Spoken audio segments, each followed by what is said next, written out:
वृत्ति सारूप हो जाएगा। तो देखो एक बड़ी मामूली बात सुनाता हूँ। हम तो कोई महत्वपूर्ण बात नहीं सुनाते हैं, मामूली मामूली। अच्छा, आपको गाढ़ सुषुप्ति की याद आती है? 3 घंटे 4 घंटे आप बहुत बढ़िया नींद आती है। मैं बड़े सोच से सोया। अब एक प्रश्न है कि आप यदि सो गए थे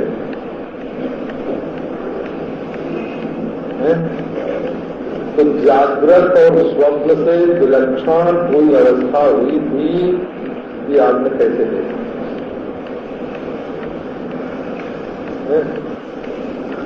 और यदि आप देख रहे थे उसको, गाढ़ सुषुप्ति को, जाग रहे थे, गाढ़ देख रहे थे, ये आई, हाँ ये जागृत है, ये स्वप्न आया, और ये गाढ़ी नींद आई, बड़ी गाढ़ी नींद आई। न उस क्या था उस समय, न उस समय न जागृत थी, न उस समय स्वप्न था।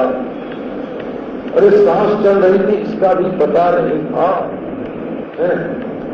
मैं हूँ ये वृत्ति भी नहीं थी। अच्छा, तो अब प्रश्न ये है कि जो सो गया था उसको तो याद नहीं आ सकती, तो सो गए थे। और जो देख रहा था वो सोया नहीं था। जिसने गाढ़ सुषुप्ति को देखा वो साक्षी तो सोया नहीं। और जो सो गया था उसने सुषुप्ति देखी नहीं। अब मैं सोया था ये स्मृति कैसे होती? फंस गए हो। कहाँ फंस गए? जो साक्षी था, नींद टूटने पर उसने जागने वाले आभास के साथ अपने को जोड़ दिया। तो साक्षी का तो रहा ज्ञान और आभास की रही सुषुप्ति है, और दोनों का हो गया तादात्म्य, वृत्ति सारूप्य। तो अहम भाव की सुषुप्ति और साक्षी का ज्ञान दोनों एक में मिल गए और बोले मैं सोया था। ना समझी हो, मैं कभी सोए। आत्मा जो है, साक्षी जो है, वो कभी सोया नहीं। साक्षी का जन्म नहीं हुआ, बोला साक्षी का मरण नहीं होगा। साक्षी नरक स्वर्ग में नहीं जाता है। साक्षी जब अपने को देश काल में परिच्छिन्न समझता है, परिच्छिन्न माने कटा देता, बोला ये तो संस्कृत बोली है, बोली के चक्कर में ज्यादा नहीं करता। चीज अगर समझ में आ गई तब तो बोली ठीक है, और यदि वस्तु समझ में नहीं आई तो चाहे जितनी अच्छी अंग्रेजी बोलो और चाहे जितनी कठोर संस्कृत बोलो, दोनों बेमतलब है। वस्तु समझ में आनी चाहिए, बोली समझ में नहीं आनी चाहिए। क्या चीज समझाई जा रही है वो समझ में आनी चाहिए। शब्द होता है अपने अर्थ का साक्षात्कार कराने के लिए। यदि अर्थ का साक्षात्कार नहीं हुआ, एक 50 वर्ष से भी ज्यादा पुरानी घड़ी अपने पास कोई दे गया अपना, तो चाबी देने पर 7 दिन चलती थी वो, 7 दिन। 7 दिन में एक दिन चाबी लगाने पर बड़ी बारी पड़ी। तो महाराज वो 24 घंटे में 2 बार घूमती थी। लोगों ने कोशिश की, मानो 24 घंटे में 48 घंटे का काम कर देते।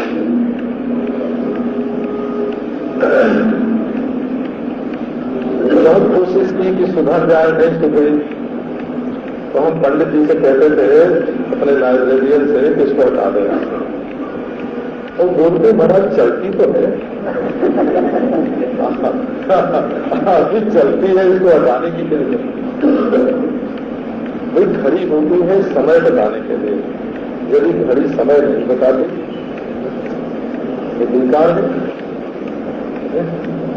घड़ी तो ये जो हम लोग व्याख्यान देते हैं कि आप श्रवण करते हैं, कुछ समझाने के लिए ये जो चीज पटापट उठती गिरती है, ये जो सेकंड की सुई की तरह चलती है, ये इसलिए कि आपको टाइम बता रहे, कोई वस्तु बता रहे, और यदि उस वस्तु पर आपका ध्यान नहीं है तो ये कान का छेद, मुख में भलो न श्याम, आपके मुंह में लार भरा है, कितना गंदा है, जीभ भरी है शाम की, कितनी गंदी है। इससे जो काम होना चाहिए, जो काम इससे लेना चाहिए, सो तो लो भाई, वो लेते हो कि नहीं?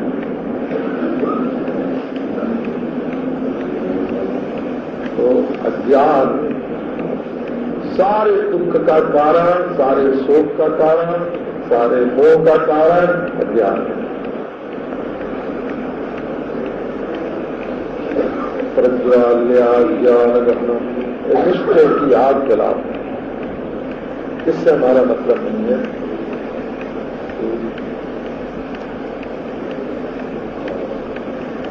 उपनिषद के स्वाध्याय से हो जाता है, हो जाना होना चाहिए, हो गुरु के उद्देश्य से हो जाए, अरे हो जाना चाहिए। क्या होना चाहिए? तो द्वितीयाद्वयी भयम होगी, जब तक द्वैत रहेगा तब तक संशय की निवृत्ति नहीं होगी। ये द्वैत शब्द हो, एक बार विलायत गया था, प्रदेश की यात्रा करना है, तो वहां से डाउट बन के आया है ना।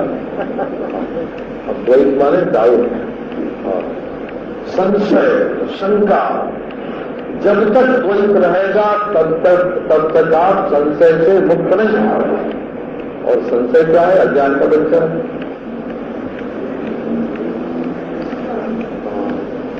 अज्ञानम मिथ्या ज्ञानम और संशय ज्ञान। अज्ञान है, मिथ्या ज्ञान है, संशय ज्ञान है, ये सब तस्मात् अज्ञान संभूतम। देखो गीता बोलते हैं, हृदस्थम ज्ञानासिनात्मना चित्तोइनम संशयम। संशय कैसा है? अज्ञान संभूतम। संशय के बाप का नाम अज्ञान।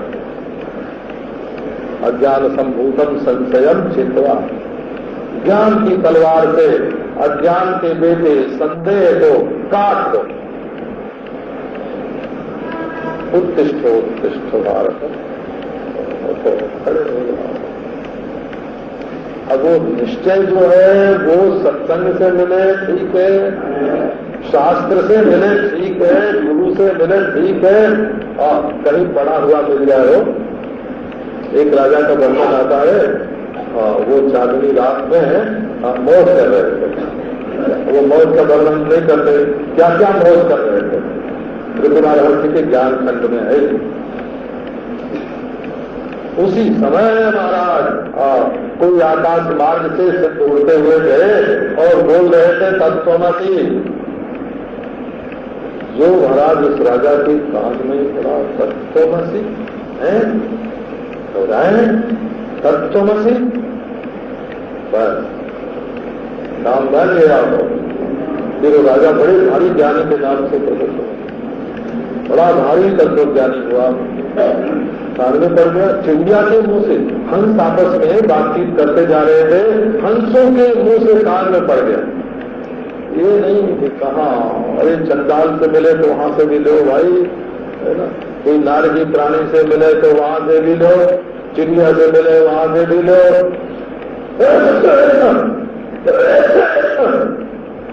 ये नासमझी दूर करना, नासमझी दूर करना जरूरी है। मैंने आपकी मूर्खता दूर करना जरूरी है। इसका मतलब ये हुआ मूर्छा।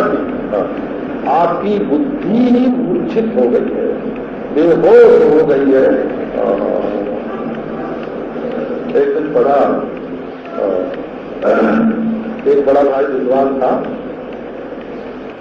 किसी को सुनाता रहता, सब वस्तु है, सब ऐसी था। तो जो वहां का राजा था ना, राजा उसको भी ऐसे ही बोल पाता है, भूत है, महाभूत, देवभूत है, बल्लू है, कुछ नहीं जाना। हमारे सामने क्या होता है। सो महाराज एक दिन वो किसी काम में पकड़ा गया, वो विद्वान पुलिस ने पकड़ लिया उसको। राजा को मालूम पड़ा कि वो विद्वान जो हमको हमेशा गाली देता था वो पकड़ा गया।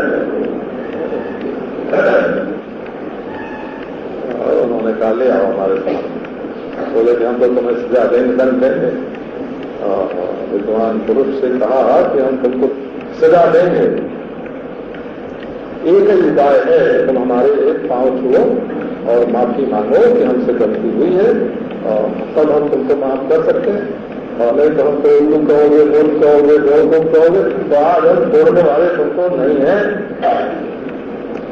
पहले पंडित ने समझाने की कोशिश की कि हमने बिल्कुल ठीक किया है, हमारा कोई दोष नहीं है, और वो सुना ही नहीं, बोले पकड़े गए। तो फिर वो पंडित ने क्या किया कि झट हो उसके पांव पर अपना सिर रख दिया है, हाथ जोड़ दिया, तो माफी मांगते हैं। राजा ने छोड़ दिया, तो जब बाहर निकले तो लोगों ने कहा क्यों आज तुम्हारा टूट गया ना अभिमान। रोज राजा को उल्लू उल्लू करते थे। बोले नहीं, हमारा अभिमान नहीं टूटा, हम अभी उल्लू कहते।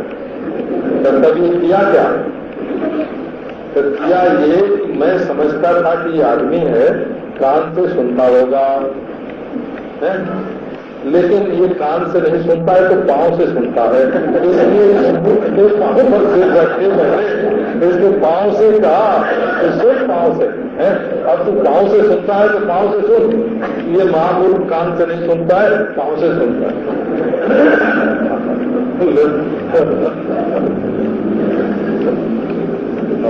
तो भाई मेरे, जहां से समझदारी मिले, समझदारी लो।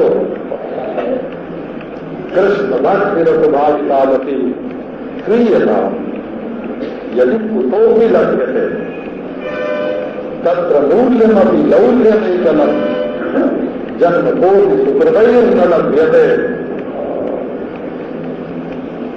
लो भाई, खरीद लो। कहीं से भी मिले खरीद लो। मनुस्मृति में कहा हो, आप ढूंढ लेना श्लोक, श्रद्धान शुभाम विद्या आदि। श्रद्धालु पुरुष को चाहिए कि उत्तम विद्या अपने छोटे से ही ग्रहण कर ले। अंत्यागति परम धर्मम, यदि अंत्य से भी तत्व ज्ञान मिलता हो तो ले लेना चाहिए, क्योंकि तत्व ज्ञान इतना दुर्लभ है। भट्ट जी का उत्तर स्पष्ट है बिल्कुल। अंत्यागति परम धर्मम, अंत्य से ही परम धर्म रूप तत्व ज्ञान प्राप्त कर लेना चाहिए। इतनी महत्वपूर्ण वस्तु है। मनु जी ने कहा यथोक्तान्यपि कर्माणि परिहाय द्विजोत्तमा आत्मज्ञाने समेत वेदाभ्यासे जन्मवान। अपनी यथोक्त कर्म का भले अग्निहोत्र न कर पावे कोई बात नहीं, छूट जाए संध्यावंदन तो कोई बात नहीं, लेकिन आत्मज्ञान, शांति और उपनिषदों का अभ्यास, इसमें प्रयत्न होना। 12 अध्याय का श्लोक अंतिम अध्याय का समीप वेदाभ्यास, अत्र वेदाभ्यास उपनिषद अभ्यास, उपनिषद का अभ्यास, इसमें यत्न होना चाहिए। अयम परमो धर्मो यद योगे आत्मदर्शन। याज्ञवल्क्य कहते हैं कि आत्मदर्शन परम धर्म है। आत्मान विजानिया, अपने आत्मा का ज्ञान प्राप्त करो। है और ये आत्मा क्या है, तो देखो पहले तो इसमें बताया कि शोक नहीं तो शोका सुखी भव। नारद ने कहा कि सोहम भगवत सोचा, सनत कुमार से नारद जी ने हाथ जोड़ के कहा, महाराज मैंने सारे शास्त्र पढ़ लिए लेकिन मेरा शोक नहीं गया। सनत कुमार ने शोकस्य परम पारम दर्शयति, सनत कुमार ने उपदेश करके नारद को बता दिया, ये शोक तो ऊपर ऊपर की चीज है, तुम तो वो हीरा हो जिसको शोक कभी छूटे ही नहीं, तो वो हीरा हो जिसको शोक कभी छूटे ही नहीं, वो हीरा हो तुम। तमस परम तस्मै मृदित कसायाय तमसा परम पारम दर्शयति भगवान सनत कुमारा। श्वेत केतु बोलता है विजज्ञ छांदोग्य उपनिषद में पिताजी के उपदेश करने पर ये नहीं, कहीं भी 9 बार उपदेश किया हो उन्होंने महाभारत का। उपदेश करने के बाद वो जंगल में नहीं गया, आप पढ़ लो, वो ध्यानाभ्यास करने के लिए नहीं बैठा, नहीं किया प्राणायाम प्रत्याहार धारणा व्यायाम, समाधि कोर्स नहीं किया, और उत्तालक ने उपदेश किया और श्वेत केतु ने कहा विजज्ञ हो, जान लिया श्वेत केतु ने जान लिया। ये लोग समझते हैं अरे ऊपर की ओर देखेंगे तो वहां से ऊपर की ओर जाना रहेगा, हाथ जोड़ेंगे तो वो देखेगा, वो किताब में से निकल के आएगा। जो देवता तुमको ज्ञान देगा वो देवता अपने को नहीं मिटाएगा, वो बना रहेगा कोई अवयम प्रतिष्ठान करते। जब द्वैत की निवृत्ति हो जाएगी, वो इनका दाद हो जाएगा, तो सर्वथा अभय पद की प्राप्ति हो जाएगी। जब प्रविष्टमिदं भाति कल्पितम रज्जु सर्पवत् आनंद परमानंद स्वबोधस्त्वं सुखंचर मस्त सुखंचर। आश्चर्य चरो, चरो माने चर गति क्षणयो, व्यवहार करो। चर में दोनों है, व्यवहार करो, खाओ पियो, ज्ञान होने पर भूखे रहो तो बात है। एक ने कहा कि महाराज जब ज्ञान हो जाता है तो नमक और शक्कर का भेद नहीं रहता है, माने उसकी जीभ जो है वो मर जाती है। सही मतलब हुआ ना कि ज्ञान का फल ये हुआ कि जीभ में शक्कर और नमक पहचानने की शक्ति नहीं रही, तो यह ज्ञान हुआ कि ज्ञान हुआ? ये तो अज्ञान हुआ भाई। शक्कर को शक्कर के रूप में पहचानना ज्ञान है, नमक को नमक के रूप में पहचानना ज्ञान है। पहचानने का नाम ज्ञान है, न पहचानने का नाम ज्ञान नहीं है। आनंद परमानंद सहबोधस्व,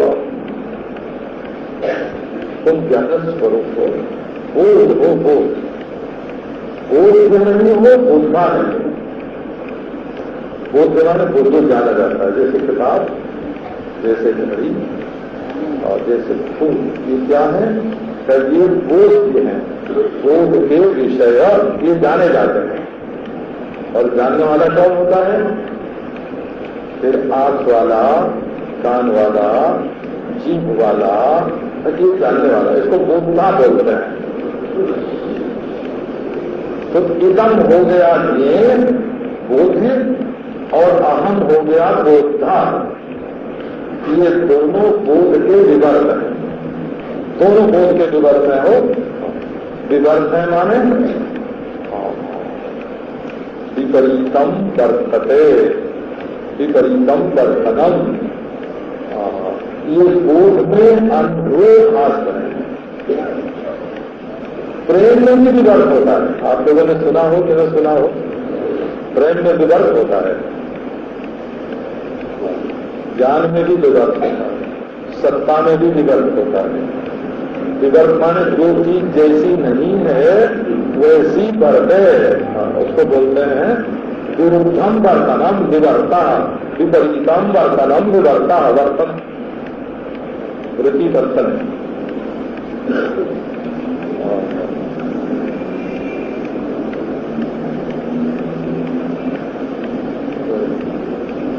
वृंदावनी वेदांत आपको सुनाते हैं।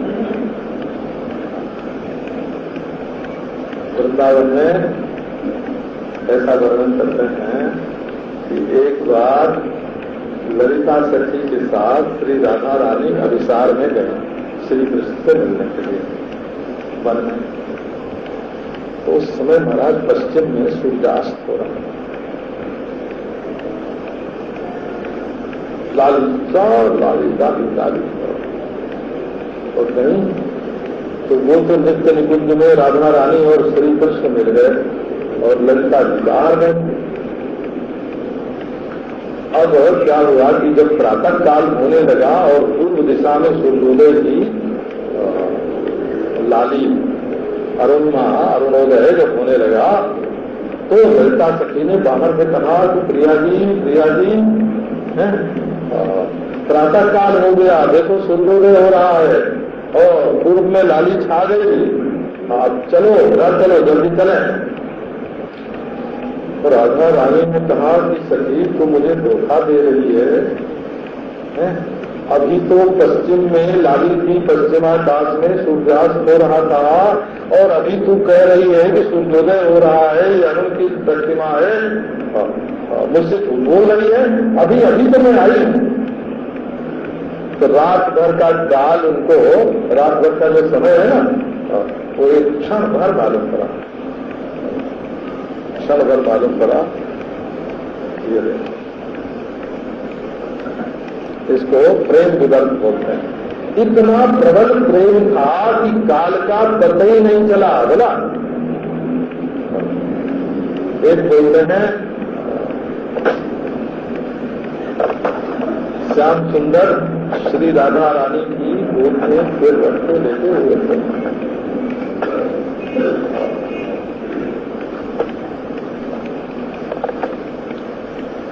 और वो उनके मुख पर मकड़ी चित्र बेलबूटा बना रहे थे। और महाराज कभी बने नहीं और कभी श्री कृष्ण का सिर हिल जाए तो कभी उनकी आंख से प्रेम के आंसू आने लगे, बने ही नहीं। किसी में एक भौरा आ गया तो भौरे को देख के प्रिया जी की आंख बंद हो गई। तो श्री कृष्ण ने ही कह दिया कि प्रिया जी वो गया, मधुसूदन गया, समझ लो मधुसूदन गया। अरे वहां बंद किए कि ये जो सुना के मधुसूदन गया सो हाय मधुसूदन हाय अंक स्थिति दिदयते किमति प्रलाप मोहन। अब गोद में श्री कृष्ण और हाय मोहन ये प्रलाप। जब श्री कृष्ण ने देखा कि प्रिया जी की प्रिय दशा है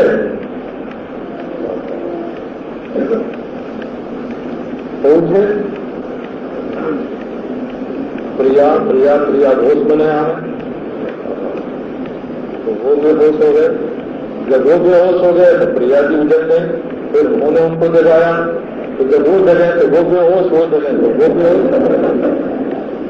दोनों को ये मालूम संदेह नहीं दियो, इसको बोलेंगे प्रेम का विदर्भ। प्रेम का विदर्भ ये महाराज ऐसा विदर्भ हो रहा है, सद विदर्भ। ये जितने नाम रूप हैं ये सत्ता में नहीं है मालूम पड़ते हैं और ये आनंद में नहीं है मालूम पड़ते हैं, ये ज्ञान में नहीं है मालूम पड़ते हैं।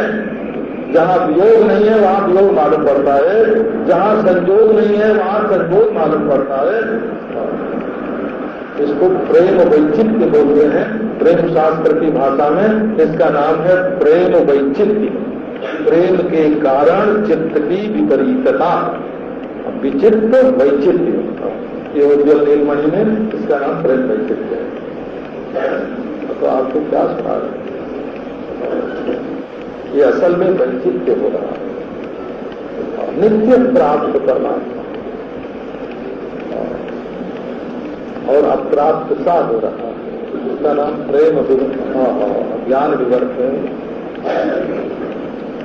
आपके स्वरूप में दूसरी कोई चीज नहीं है। यत्र विश्वमिदं भाति कल्पितं रज्जु सर्पवत्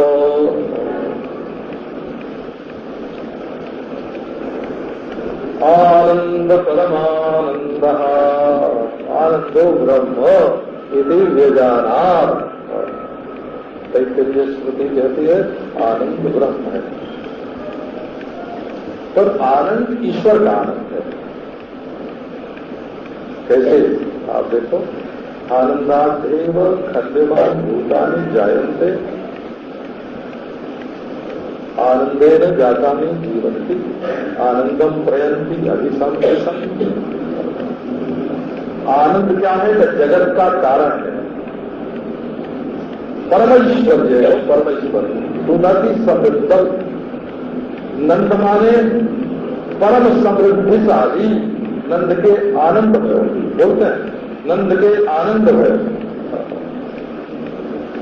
नंद माने ऐश्वर्य, परम ऐश्वर्य, और आनंद परमानंद माने आनंदादपि परमानंद।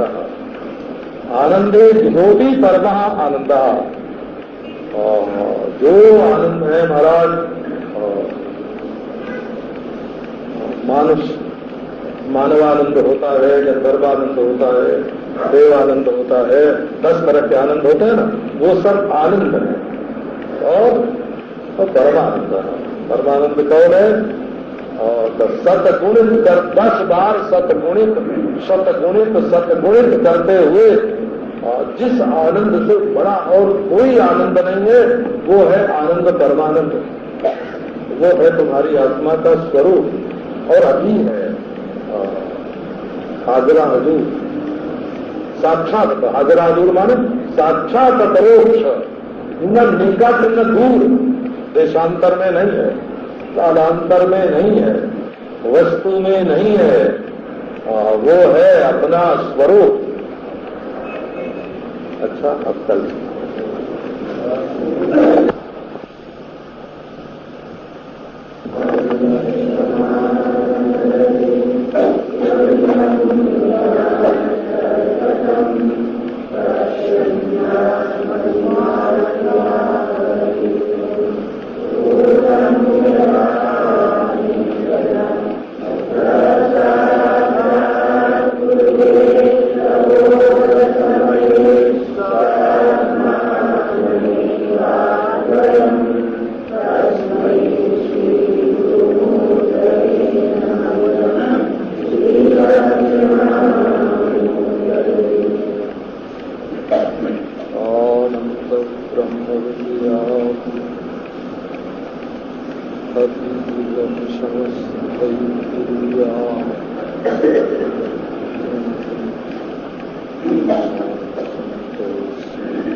कल्याणी प्राणवाणी विमृशति मधुरम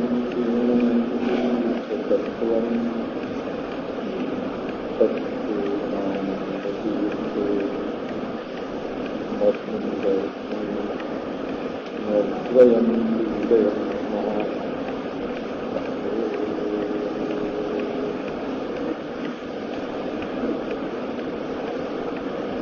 आनंद परमानंद बोध, आनंद परमानंद,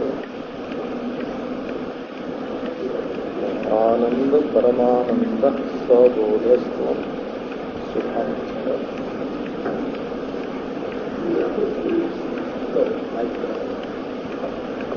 यत्र विश्वमिदं भाति कल्पितं रज्जुसर्पवत् आनंद परमानंद सबोधस्व सुखम।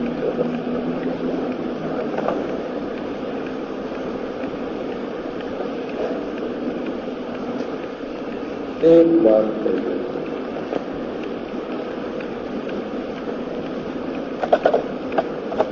ब्रह्मांडमयी निश्चय की आग से अज्ञान का जंगल जला,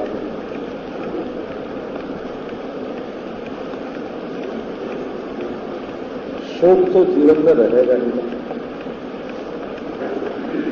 तत्र को मोह तत्शोक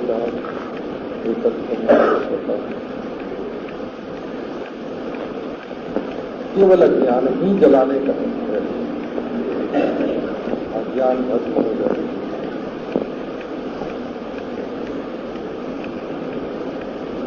तो भस्म होने का भी अर्थ ये नहीं है कि पहले अज्ञान सच्चा था, था पहले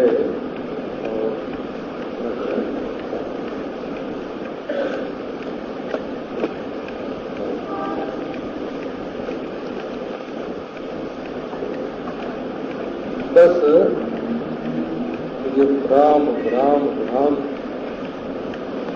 अज्ञान अज्ञान अज्ञान फिर इसके कारण आ गया मोह शोक दुख। इसको मिटाने का उपाय क्या है, युक्ति क्या है? आत्मा के ब्रह्मरूप होने का निश्चय, वो भी भावना नहीं करनी है।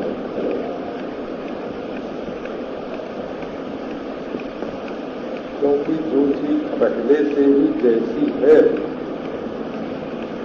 उसकी भावना करने की जरूरत नहीं। कोई भी मनुष्यो हम ऐसी भावना तो नहीं करता है।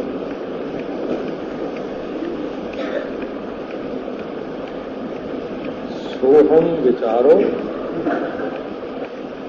बपुरात्म भावे साहाय्यता परमार्गणस्य दुःखो तत्वे सपुनर्निरर्थो यथा नरत्व प्रमितिर नरस्य। जब तक देहात्म भाव है तुम अपने को देह समझते हो। हर देह में जो ब्राह्मणत्वादी आरोपित,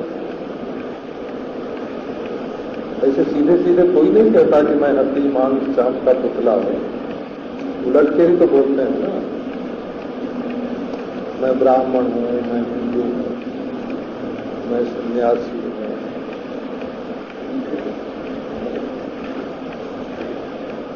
मैं धनी हूं, मैं प्रेमी हूं, मैं बुद्धिमान हूं, मैं विद्वान हूं, मैं समाधिमान हूं। ऐसे कोई न कोई विशेषण जोड़ के, जो कि सब विशेषण देह में ही लगते हैं। देहाभिमान का रूप सीधा नहीं होता। गौरव कृष्णो मैं काला हूं, मैं गोरा हूं, कुछ न कुछ जोड़ के बोलते हैं। सीधे सीधे तो अपने को देह कोई नहीं बोलता है। देह में भी जो अध्यारोप करा दिया गया है, अभ्यास हो गया है बिना विचारे, उसी को लेकर के बैठ जाता है।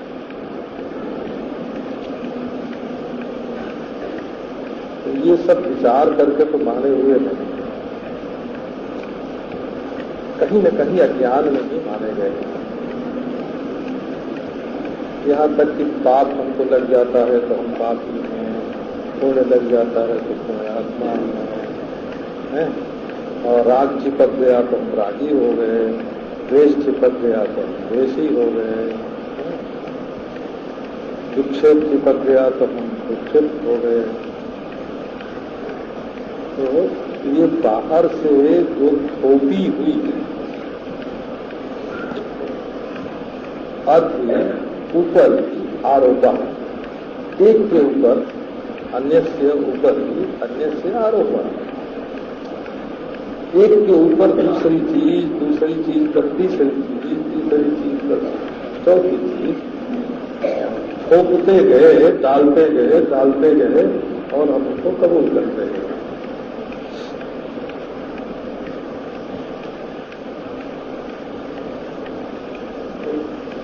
ये क्यों हुआ?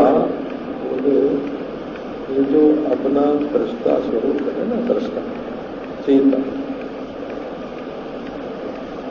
सबको प्रकाशित करने वाला,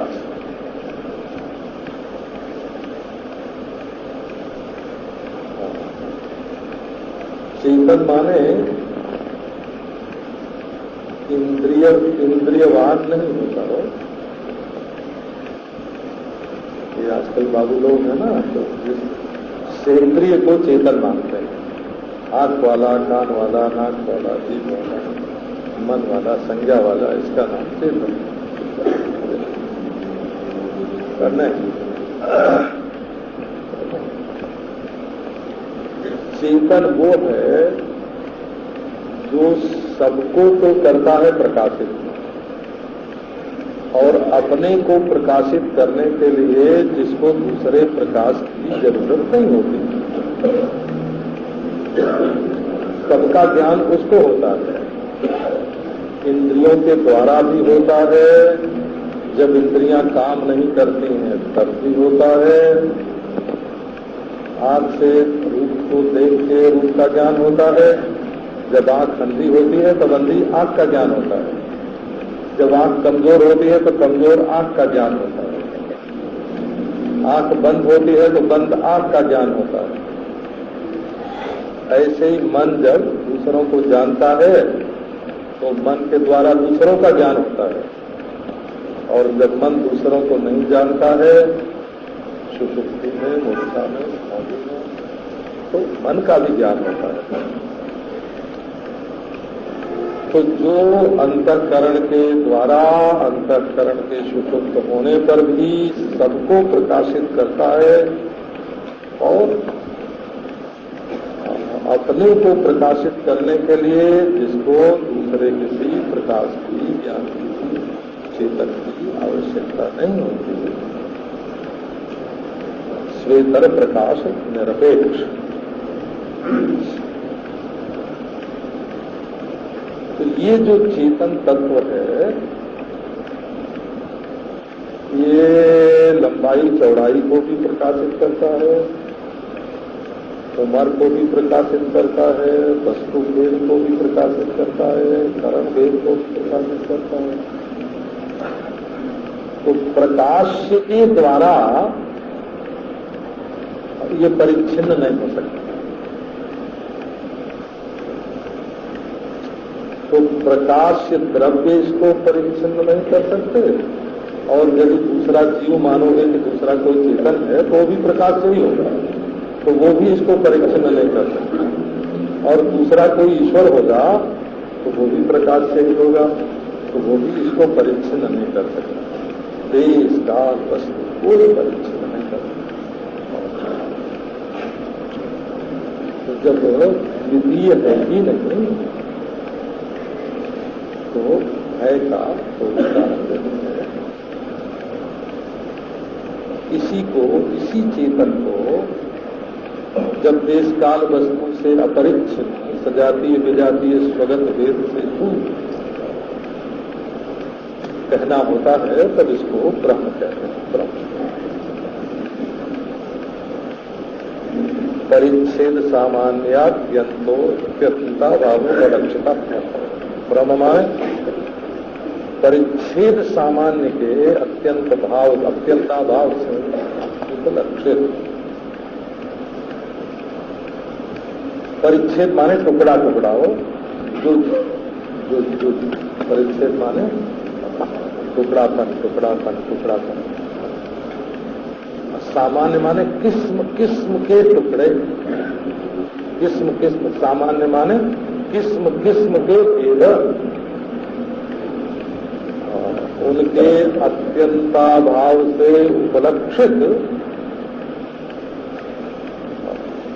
ब्रह्म। तो ये चेतन ही ब्रह्म है। और परिच्छेद सामान्य जो है वो अपने अत्यंता भाव के अधिष्ठान में ही बात रहा है? इसलिए स्वाभावाधिकरण भासमान होने के कारण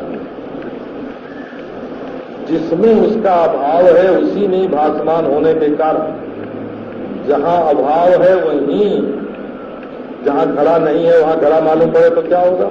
वो घड़ा मिथ्या होगा कि नहीं? जहाँ सांप नहीं है वहाँ सांप मालूम पड़े तो क्या होगा? सांप मिथ्या होगा कि नहीं? ये सब नहीं कि पहले था कि नहीं, आगे होगा कि नहीं। ठीक उसी समय जहाँ उसका अभाव है वही बात कहा है। महाराज अब इस चेतन में, इस चेतन ब्रह्म में और इस ब्रह्म चैतन्य में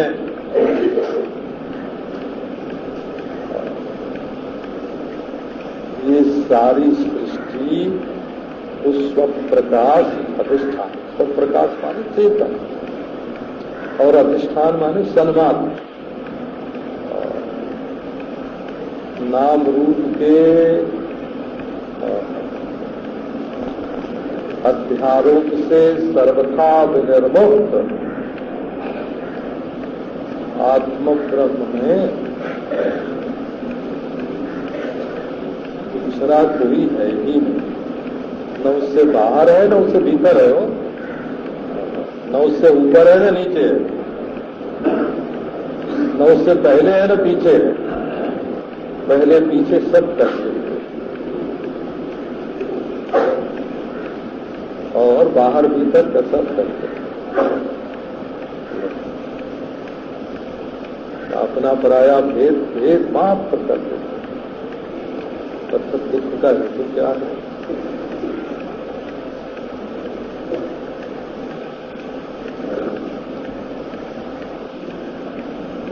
इसी से केवल अज्ञान के कारण ही जहाँ जहाँ तुम्हें दुख है, तकलीफ है, शोक है, वहाँ जब ये सोचने लगते हो ना कि इसने हमको तकलीफ दी,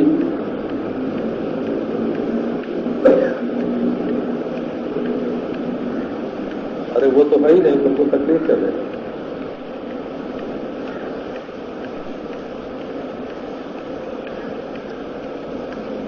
तकलीफ देने वाला दूसरा और तकलीफ पाने वाला मन। तो न तकलीफ पाने वाला मन है न तकलीफ देने वाला दूसरा है, और न तो तुम उस तकलीफ को भोगने वाले भोगता हो,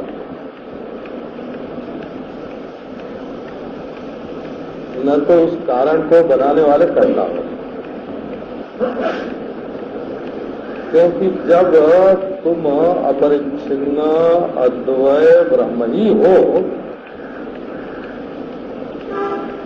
तो परिच्छिन्न तो सारा का सारा परिच्छिन्न ही अपने अत्यंताभाव के अधिष्ठान तो प्रकाश आत्म